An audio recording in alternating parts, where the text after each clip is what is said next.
Hello, hello. Welcome back to Password. That's what we're playing today. And I don't know if the music is supposed to be doing this, but it still is.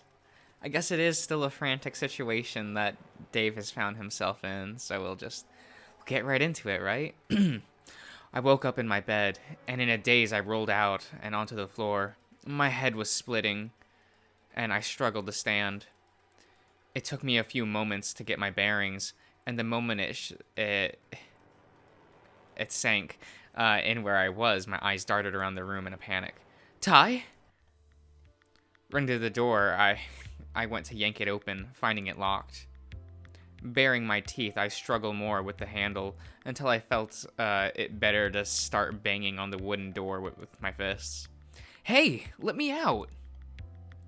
There was a silence, and I turned back to my room to look for something, anything to potentially pry it open.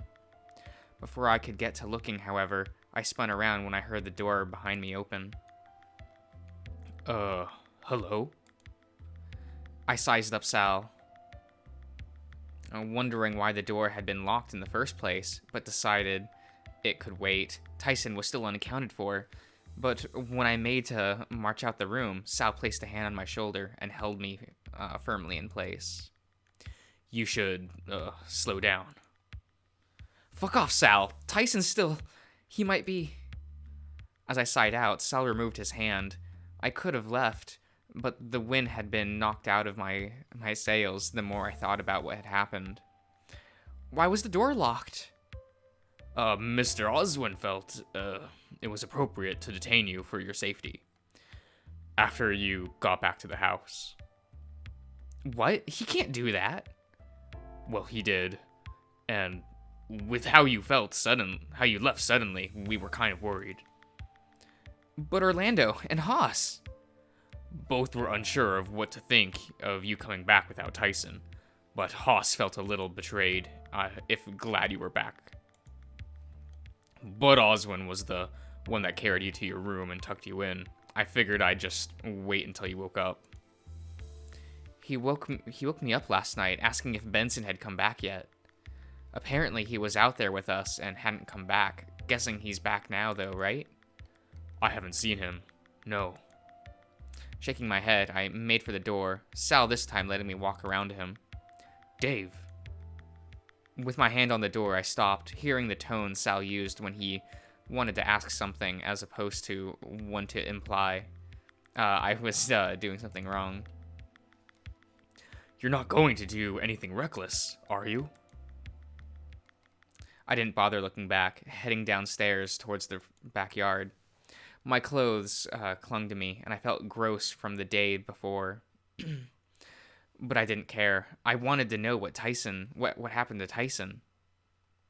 Stepping out into the backyard, I looked at the trees. I looked at the sky. It all looked so different now that I wasn't running in fear. My resolve was starting to shake. In times like this, I'd been taught to call the police to ask for help. But how was Ty going to ask for help if I didn't do it for him? Approaching slowly, I rested my hand on the closest tree and looked out into the dark. It didn't seem like there was much in the way of landmarks to hint at which way I should head, and with how fast I was running, and it was all a blur anyway. A sickening feeling in my stomach made me wonder if it was even worth checking. Was Tyson even alive? The moment I took my first step, I heard footsteps approaching me in a measured pace, causing me to freeze. Oh. Benson's eyes eyed me quietly, looking tired. He didn't say anything, shy of his mustache twitching slightly, as he was left in a same position I was in. Welcome back. Thank you.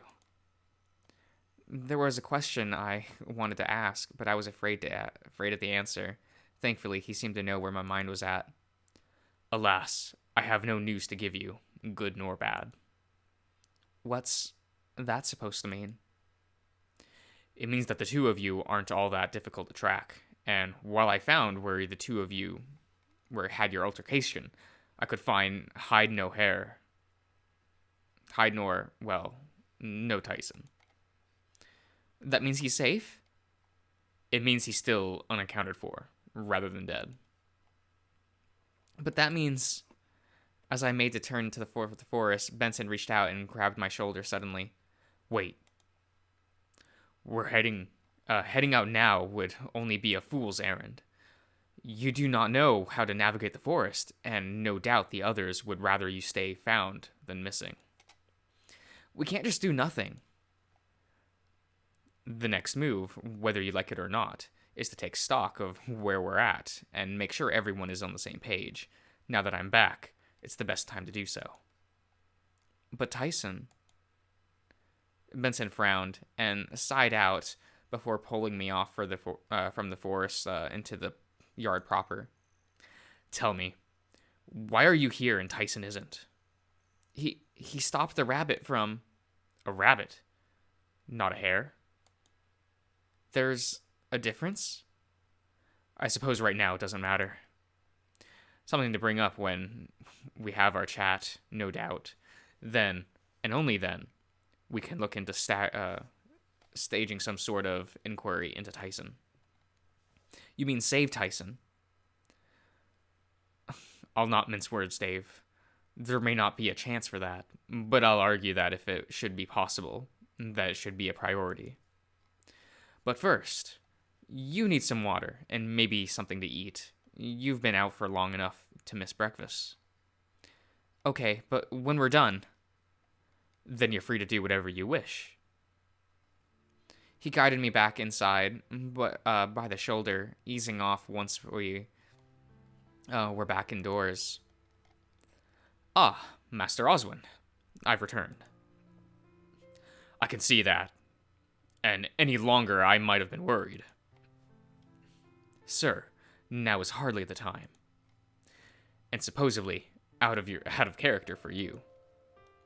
Bah, fine. Either way, I'm glad you've returned.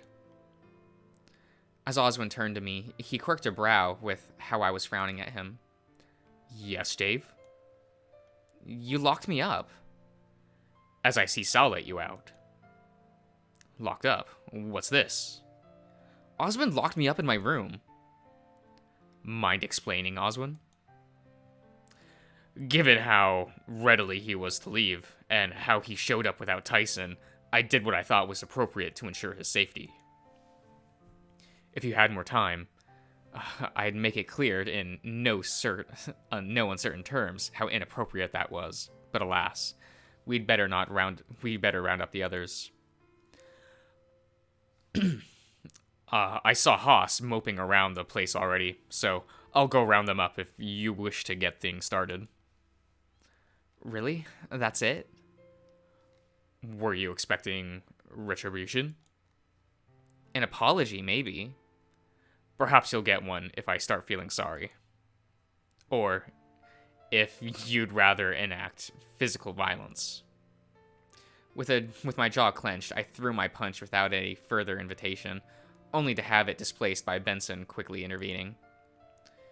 Will both of you behave?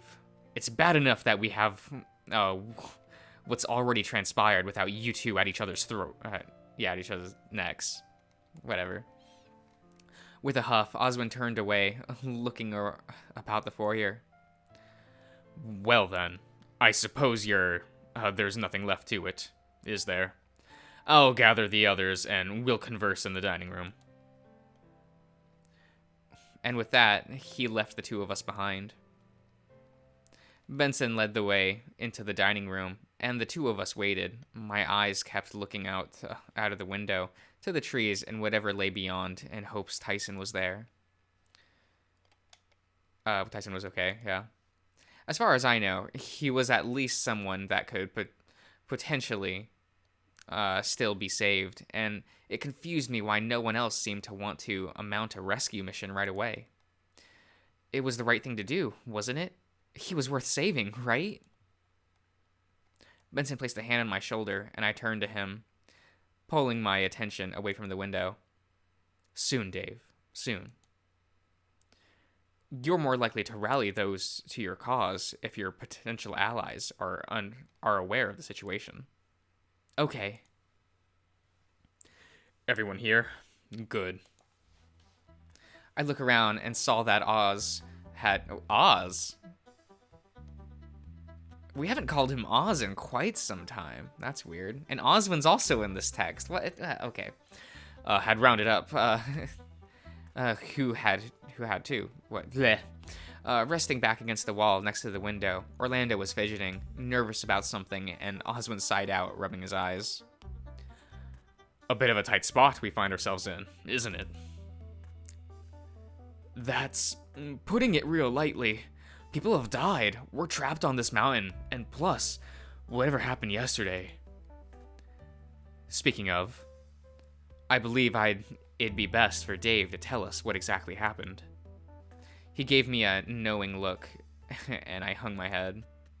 Tyson, we headed into the forest and got lost. Don't really know how far in, but I guess not very far. with how you ended up back here, it does seem that way. Would also explain why Benson didn't get back until this morning. About that, sir. Something else caught my attention, although the specifics are something I'll let Dave explain, having experienced it firsthand. You saw something out there? I nodded slowly, my voice held low, as my eyes slowly came to meet Orlando's. Yeah. The two of us set up camp somewhere, and then this guy, this rabbit, appeared with a knife. Excuse me? Ty told me to run for it, and that's when I last saw him, wrestling with that guy trying to get the knife. I can confirm that there's a spot by the river where something of a sort took place. Blood, but not enough to hint any fatal injury. Although, no sign of either Tyson or his assailant. A rabbit? In the woods surrounding my property? Now's not the time, Oswin. At least that's what I'd say on normal circumstances. A rabbit? Are rabbits bad? I looked to Oswin, seeing that his jaw had clenched and his fist tightened. It almost seemed as though Benson were to answer in his place before he spoke. No, rabbits aren't bad. I frowned at Oswin. His tone confused me. I looked to Benson, who seemed to be as confused for all of a second before returning to be as stoic as before. Although, I guess it's more accurate to say not all are. He shook his head, rubbing the bridge of his nose briefly as he could adjust his glasses. The more important thing here is that it is not normal to have a trespasser on this mountain, let alone a rabbit. I'm sorry, but does it matter specifically what this guy is? I believe it's worth considering, given a certain individual doesn't take kindly to being told no. Who? A Memphis noble. But that's Orlando's family. Dad. Indeed. He didn't seem to like the fact that someone has had the gall to say no to a mob boss, but here we are. I slowly turned to look at Orlando, confused. I thought his family were bankers, at least that's what he told me, and what made sense given they were dragons. By comparison, though, Haas didn't look all that surprised, but given everything else that's going on, that was why. Okay, but say no to what exactly?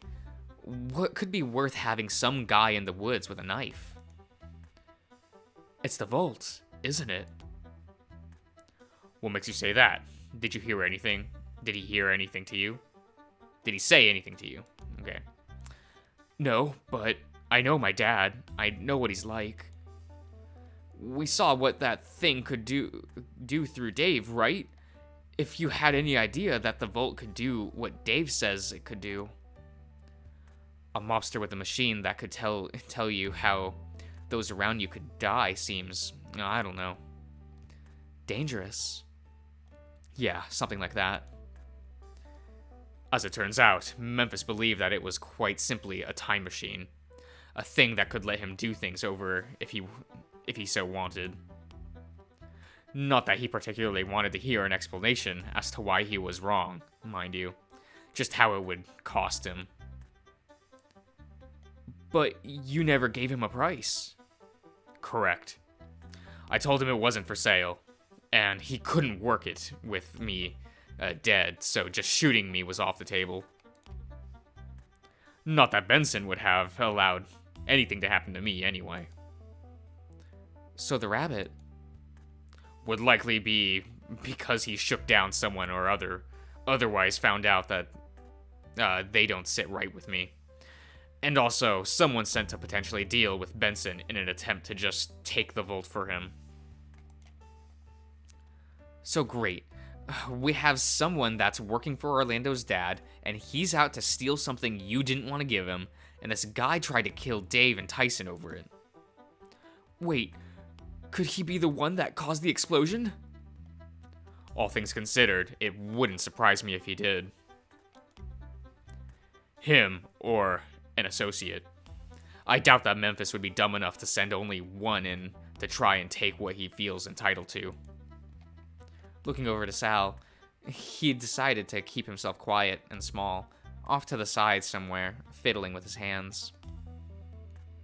He said nothing so far, and I'd pulled away from my spot to get closer. Sal? Yes, Dave? What do you think? There's a big that we're in big trouble with how things stand. And if I'm being honest, I don't feel like it's my place to have an opinion and just to do as I'm told. Why wouldn't you have an opinion? We're all in this together, aren't we? I could feel the others staring at my back, potentially silent to let Sal speak. Out of curiosity, I did not know. Remember, I killed Dean and Roswell. Osmond walked up to stand behind me, looking over Sal as he scratched his chin. Do you regret it? What? Do you regret killing them? Regret it? I can barely remember doing it, and it's awful. I didn't want to kill anyone. The two stared at one another, almost having a conversation between themselves without saying a word. Good. Then you'll do well to live for their sake. At least until we figure out why it all happened. We'll add it to the ever-growing list of things we need to do. Okay. As far as I know what to do, I'm at a loss. Well, I'd suggest consulting with Benson. But after a decision has been made on what to do. I made to move out the window, wondering what was to happen to were we just waiting to die, all because of the things downstairs? There are two things I want to do, two things that seem to make the most sense to me. And those two things would be... The first, I want to save Tyson. If Benson couldn't find him, that means he's not dead, and in just as much trouble as we are. That's a big ask. We don't know where he really head. We don't know where to really head, do we? Or what to expect. Hunting in the woods isn't that big of an ask, but speaking as someone who has experience. For the rest, however, you may make things difficult. Although Haas has the right idea, has the right of it, without knowing what to expect, we could just be rushing into more danger. But wouldn't he need you alive for the Volt thing? Correct. Regrettably, that does not extend to the rest of you. I turned away from the window, alarmed, and quickly hung my head. He was right, obviously, and much as I didn't want to admit it. And the second, Dave. The second is just to give Orlando's dad the vault, or something that he'll believe is the thing, right? That man will not get his greedy hands on that device. And what that says to me is that you'd rather see more of us die than give him something he can't use. Oswin went to retort, but a firm hand snapped out to place its on Oswin's front, acting as a lone barrier between me and him. Let's leave it at that, shall we? There's no need to escalate things further. When no reply came from Oswin, Benson shot him a harsh look, earning him a grunt of acknowledgement. As it stands, I agree with Dave in that securing Tyson, or at least discerning his fate, is the best course of action. And the rest of us? Knowing if Tyson's alright isn't getting us off this mountain any sooner. Then, perhaps there's something we can look into. Well, Benson and whoever wishes to go with him on the rescue mission do so. Those that remain here can assist me in finding a safe way off the mountain. I suppose that's fair. I don't particularly like the idea of splitting up, as it were. Going into the woods alone seems foolhardy. I nodded to him, and he gave a brief one back. There was no way I wasn't going to go and at least try knowing Ty would. There was no way I wasn't going to go and at least try knowing Ty would do the same for me. Please be safe, Benson. Oh, I'll be perfectly fine. Shall we spend what is left of the day preparing and readying ourselves for the mission, Dave? Yeah, all right. The pair of us looked down to Sal, still standing by himself off to the side. He seemed to be wondering something, and sure enough, he spoke. I would like to come too. Really? Really. I can't navigate the forest all that well. But I can tell where they might be water. That could be useful. And if it's dangerous, I want to help protect you. But more importantly, I'm hoping I'll be able to find answers to what happened that night. If no one is in the house knows what happened, maybe someone else does. Someone else nearby does. I can't say that I'm entirely keen on the idea of you coming along, hoping for something that there isn't. But if your heart is set on it, I won't turn down the help. The other benefit is it will keep the groups even.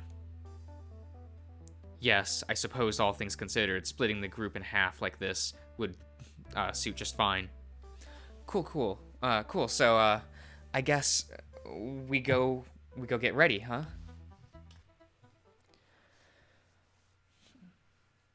It was a meeting, but it didn't feel like morale was any higher. Just now that we had a goal, that we knew that there was a lunatic rabbit working for a dragon that wanted something he couldn't have. The time I spent getting ready, or what amounted to making sure I still had shoes and my flashlight, were spent thinking about the vault. Why was it made? Why was Osmond so adamant about not handing it over, even now?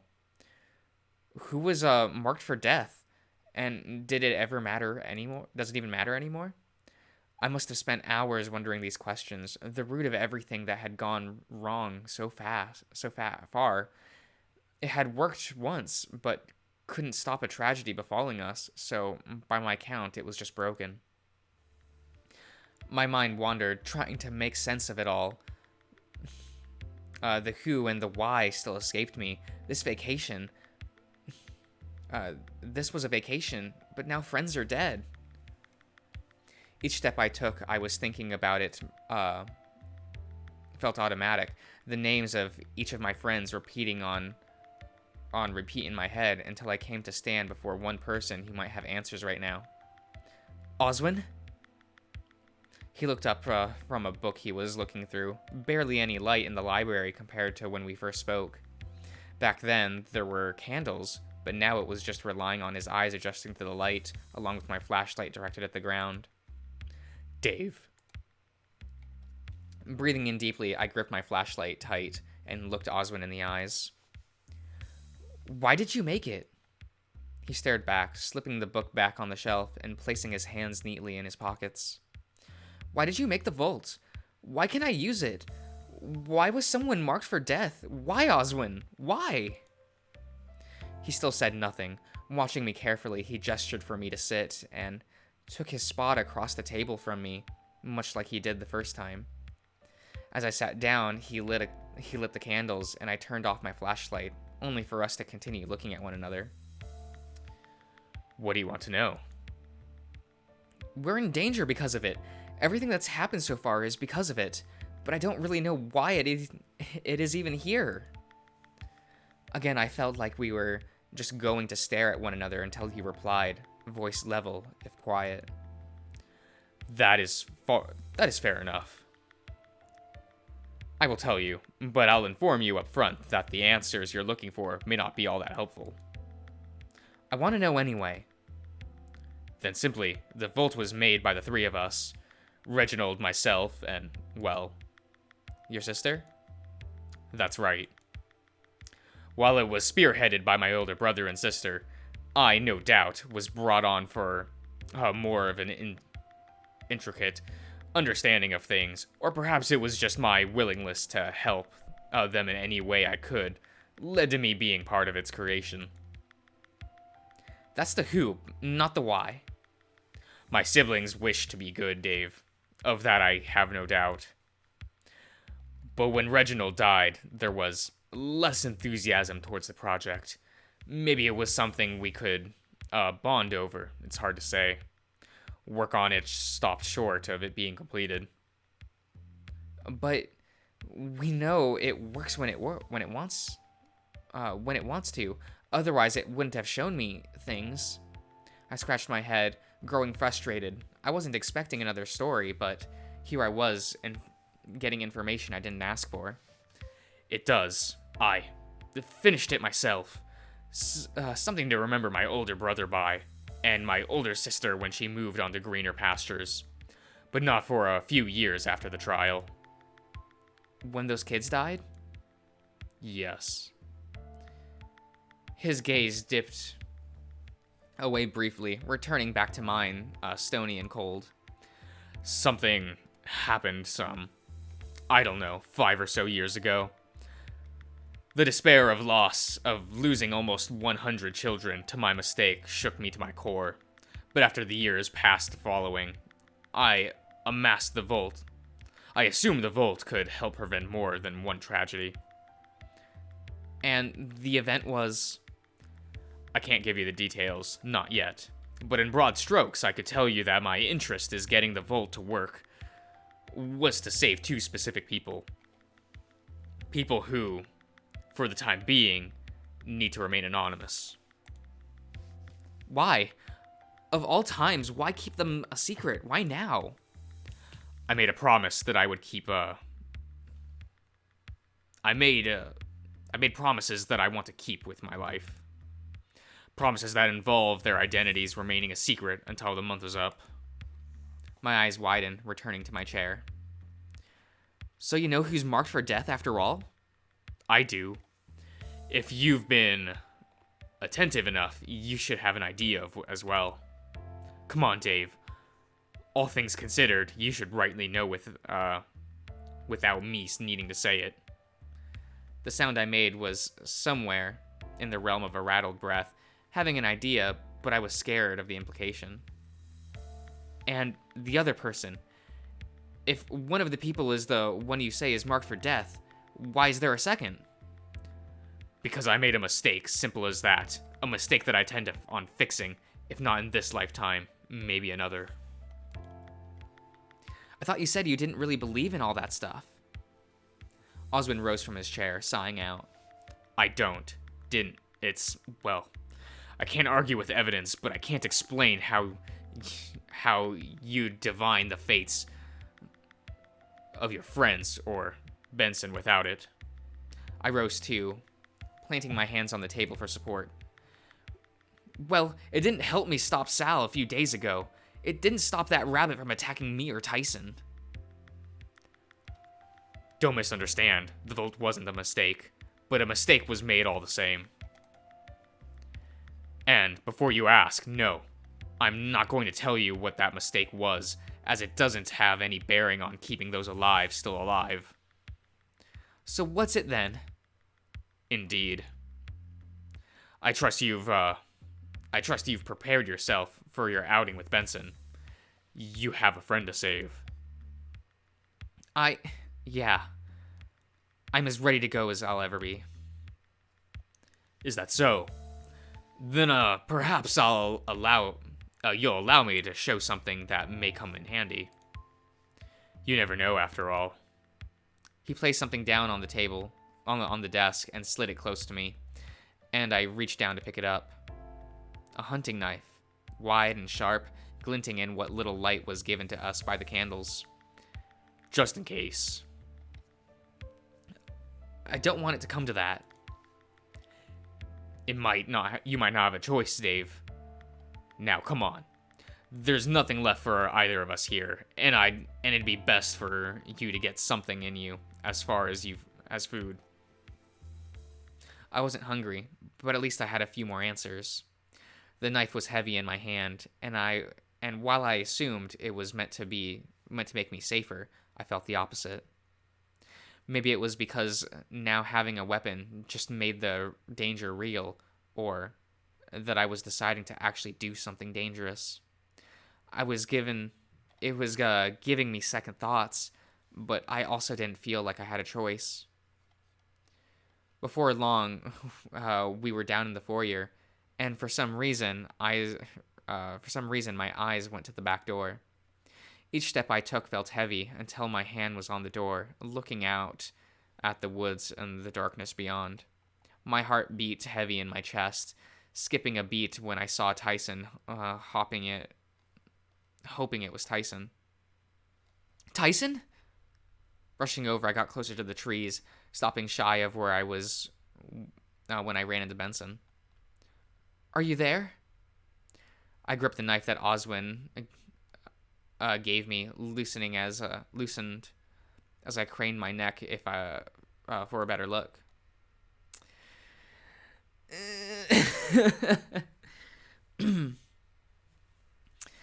Parting through the trees was him, and I immediately took a few steps back. At the same time, I clutched that knife tight again and brought it in front of me while I trembled. Well then, finally caught back up. Where's Tyson? Huh? Who's Tyson? Oh, that dog. We'll get to him later. What did you do to him? Where is he? Later. For now, I've come to check out that place. You can't. I can't? Why's that? You thinking you're gonna stop me somehow? Well, gosh darn, Dave. You're gonna go breaking my heart talking like that. The moment I saw the knife, I backed right up, all the way back to the porch. Step after step, the rabbit continued to approach, not breaking his casual stride. But then he stopped, and I covered my ears as a single gunshot rang out nearby, the knife flying out of his hand and embedding itself into the ground behind him, some ways away. Oh, good. The butler is still here. That dog wasn't very helpful in figuring that out. Is he unharmed? For now. Benson, he's alive. Can we... Wait, where did you take him? Oh, somewhere safe. Might be willing to give you more info for the right price. I'm not interested in your games, Rabbit. Rabbit? It's Jack. No need to be no need to not be on a first name basis. Now that I know both of yours. Enough. What reason do we have to believe you're true? What reason do we have to believe you're true to what you say? I'm glad you asked. Have anything you want to say to your little dog of a boyfriend? Jack pulled out what seemed to be a walkie-talkie and pressed a button, holding it out into the space between where he and I stood. Well? Wake the fuck up. There was a semi-ruffled voice on the other end of the radio, then a few thuds. What? Tyson! That's Tyson! Jack pocketed the walkie-talkie, shrugging. It'd be a shame if anything happened to that guy, much as he managed to make a mess of things. But good news. Why don't we make a trade? For what? Dave, we both know what he's after. Oh, do you now? Well, that makes my job easier. And while I would have liked something a bit more exciting, I'm sure your dog friend wouldn't mind keeping things entertaining while you decide what you want to do. Wait. So we have a deal. I'll give back your friend. You give me what I'm after. What my boss is after. I turned to Benson quickly, hopeful that he'd just give the rabbit what he wanted. The longer he remained with that cold stare, the more my smile faded and hope along with it. No deal. What? What did you say? I got some big ears, so maybe I misheard you. No. Deal. But Benson, he has Tyson. I'm aware of that, Dave. Fine. Maybe I grabbed the wrong one after all. But I'm getting what my boss is after one way or another. I do not believe you are in a position to make such claims. Oh, of course. It's not as if I have leverage. Do I? He snickers to himself while I ground my teeth in worry. Turning to Benson worried, I tugged on his arm, pleading. Just give him the vault, please. Come on, Benny boy. Give me the vault. Benson. Given Tyson's absence, I imagine you have me holed up somewhere with whoever was on the other end of that radio. Your point? Then at the very least, I'm not making an exchange in the dark of night. If I decide to be so generous, then you shall see us in the morning. Suits me fine. If I get bored, I'll just take it out on the mutt. I rushed forward to grab him, but he leapt back and grabbing his knife, mid-crouch. Careful now, Dave. You shouldn't be so feisty before bed. I growled, but with the distance he had quickly put between us, I backed off to stand beside Benson again. Tell you what, maybe I'll see you tomorrow at the watermill. Maybe I won't. Either way, sweet dreams. I'll be sure to pass it along to your friend too. Then as quickly as he appeared, he made a showy wave to both of us before disappearing behind the trees and out of sight. Benson, Tyson and... Calm yourself, Dave. Calm? Tyson's alive! But they've got him and This is why I said you should prepare. Get what sleep you can, Dave. We'll be heading out at dawn. But what about Oswin? Leave him to me. I'll think of something. Although I'll likely be up most of the night figuring it out with him. Consider it downside to work for a man who wants his cake and eating it too. I nodded slowly, messing with my hand while I looked out to the forest again. Tyson was alive. That was a victory.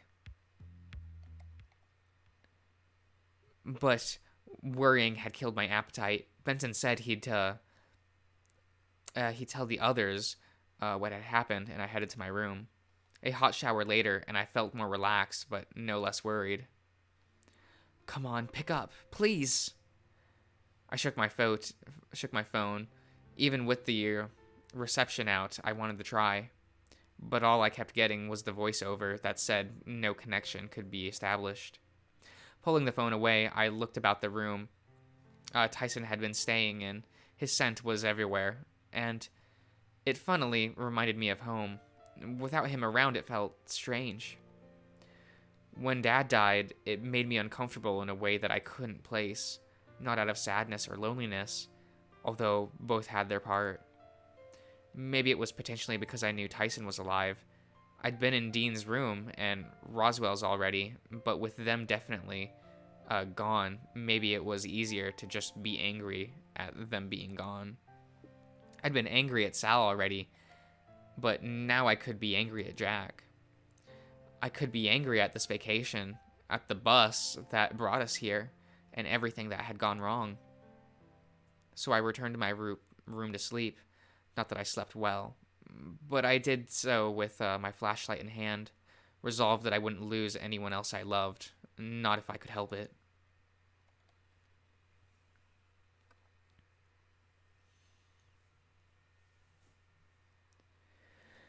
Oh, well, that'll be the end of the part. Like always, I hope you enjoyed, and I'll see you around.